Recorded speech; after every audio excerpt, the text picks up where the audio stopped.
Day one of Copa America is over, and there was not really a lot of surprises. And then, of course, if we look at it from a first perspective, we look at Brazil just pretty much cruising to a 3-0 victory over Venezuela. Venezuela side that was struck by COVID-19.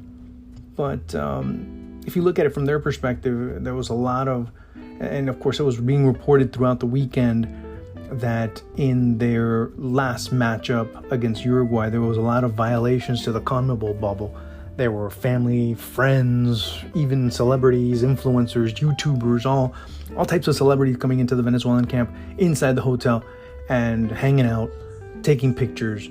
The players, actually, some of the players went outside and started taking pictures with the fans. Many, of course, not keeping social distancing. Well, forget social distancing. They didn't have masks. They didn't have anything. And, of course, that's when they had their outbreak of COVID going on in that particular camp. So they ended up having to play with a B, some cases maybe even a B/C side or a B- side, if you will. And it showed.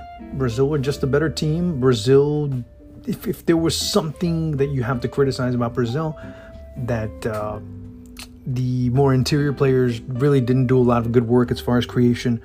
The defense really didn't have much of a challenge. Alisson, save for a couple of crosses that came in, and he was able to grab them without much of a problem, ended up being one of the big factors in this particular date. Neymar played well. Lucas Paqueta left a lot to be desired. And, again, the other day I remember speaking on Sportsmax talking about the importance of Marquinhos. I think he encapsulated that today, both defensively and also going on the attack and scoring the first goal of the match. So I guess all of that kind of encapsulates what he means to this team. As I mentioned, Neymar played very well. Renan Lodi, he didn't play that badly. So for the most part, you saw a Brazil side that they weren't truly tested. I mean, and you saw it, and they were very calm and poised. And of course, they wanted to win. They wanted to score as many goals as possible. But when you had a team basically playing a backline of 5, sometimes even a backline of 6, it was very tough to get through them. And Brazil didn't have the tools, or they didn't have the wherewithal with their players in the middle to see how to break through. And it just didn't happen for them. Everything was down the wings, especially down the left-hand side. And especially down the left is where basically 2 of the 3 goals were created. Of course, one of them happened to be a penalty, but 2 of the 3 goals were created down that left side. So they were able to capitalize. Venezuela really wasn't much of a competition in terms of them being concerned. But when you look at that match, it was expected. It wasn't, was Brazil going to win? The question was, how much was Brazil going to win by?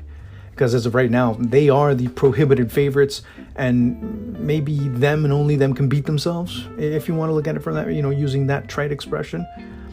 Brazil is a team that, as of right now, in a one-off, could be beaten. But I strongly doubt it. Now, if we look at it based on previous situations where they've had to deal with teams that have been very defensive against them, case in point, Paraguay in the last Copa America that took them 2 penalty kicks, maybe that's the type of team that's going to end up doing, or the kind of defensive performance that will end up knocking Brazil out. So that could be something to look at. Now, let me switch gears real quick, as today will be a very short version of this. I'll try and do it after every game day, I should say, in order to give a better perspective. Colombia played solid. Colombia played solid enough against an Ecuador side that didn't have many ideas, didn't have much depth, didn't create many opportunities in front of David Ospina, although Ospina had a couple of great saves that truly made the difference. Of course, the only goal of the match ended up being something out of a training ground experiment gone completely mad. And it was right now, you could put that at the very top of the list, of course, getting a head start for goal of the tournament in Copa America. Just if you haven't seen it, check it out as it'll be part of the highlights that are going to ensue. Edwin Cardona at times will get lost in the middle, whether if it was in the middle, he would end up crashing into Juan Cuadrado, or if he ends up going wide, he ends up being blocked out by the Ecuadorian defense. He at times did not have the appropriate movement of the ball, but again, that was a bit more necessary. You didn't have a great deal of mobility, but again, you had a team with two holding midfielders that rotated very well. You had Mateus Uribe, who played very hard. Maybe not the greatest player in that sector, but still is able to do an adequate enough job going forward.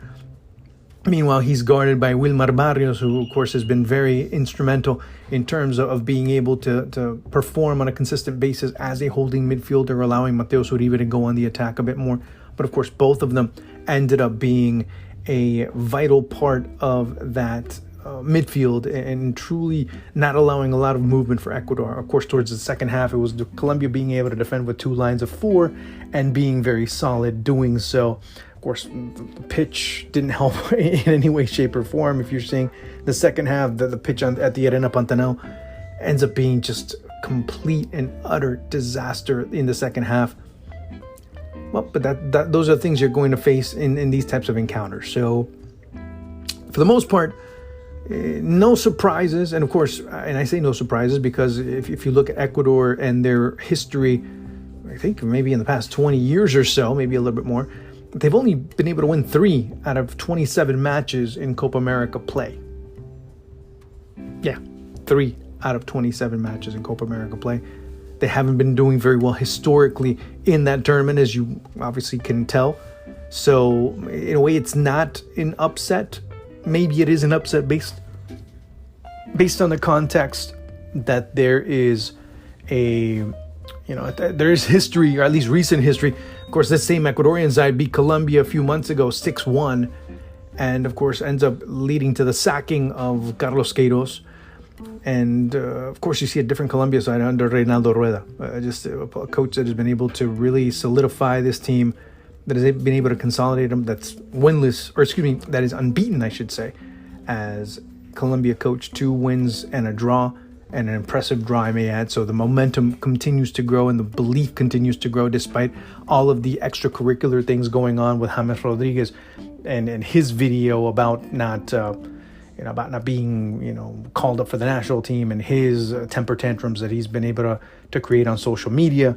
So again, you see the players. I'm not in the dressing room, but when you heard the media, or at least when they heard many in the media say, "Oh, Colombia's got no shot." Hey, what about us, man? We're just because one player's not here doesn't mean that it doesn't mean that we're going to qualify.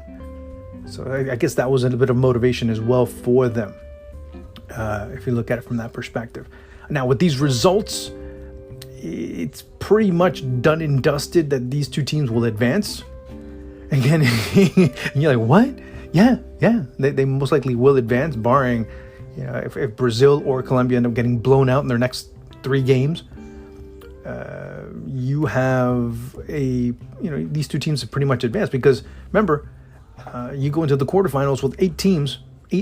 Only 2 get eliminated. So your odds of, if you win your first match, your odds are pretty good in terms of advancing to the next round.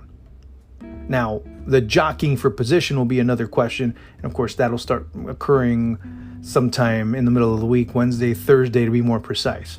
So we'll start seeing that particular story develop in the coming days. But for the most part, good wins for Colombia, good win for Brazil. So again, we'll have to see what goes on in the coming days. Again, tomorrow, it'll be the continuation over in Group A, or actually in the opposite group, I should say. And we'll see how Argentina-Chile do. And that'll be one of the marquee matchups of the round tomorrow. So we'll see how they both end up playing out. So we'll talk tomorrow.